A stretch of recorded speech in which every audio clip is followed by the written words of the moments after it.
Wakati nafuatilia uwasilishaji wa ripoti hii, nilisikia sentensi inayosema tunamtaka Samia wetu tunayemfahamu, as if kwamba nilipoingia alikuwa Samia mwingine na sasa ni Samia mwingine.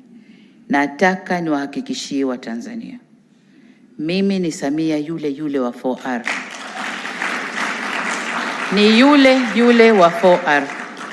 Ninachoomba ni ushirikiano wenu katika kutekeleza hizo R4. Wanasema kidole kimoja hakivunji chao, au it takes two to tango. Kwa hiyo mkimtegemea Samia peke yake afanye, hayaendi. Lakini mkinipa ushirikiano mkubwa, ndugu zangu, tutafika tunakoelekea.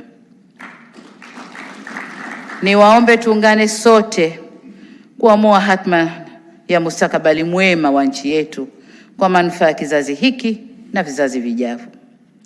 Ninawasihi wa Tanzania, tusikubali kurubuniwa kuharibu nchi yetu. Tusikubali kuchochewa, iwe na wanasiasa, wanaharakati, wahalifu au watu wenye chuki na wenye maslahi binafsi, kwa njia yoyote ile kuvuruga tunu ya amani yetu. Tusimame imara na kwa umoja tulijenge taifa la Jamhuri ya Muungano wa Tanzania. Tanzania ndipo kwetu. Hatuna pengine, katu hatuna pengine.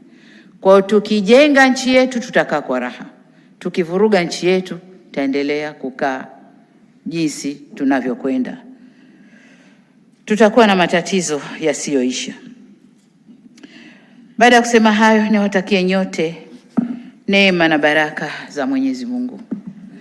Tumuombe Mwenyezi Mungu aibariki nchi yetu, awabariki viongozi wetu, tujaliwe hekima na umoja na amani ambazo ndio ngao zetu wa Tanzania. Ibarikiwe Tanzania, tubarikiwe watoto wa Tanzania, kama tunavyoimba kwenye wimbo wetu wa taifa.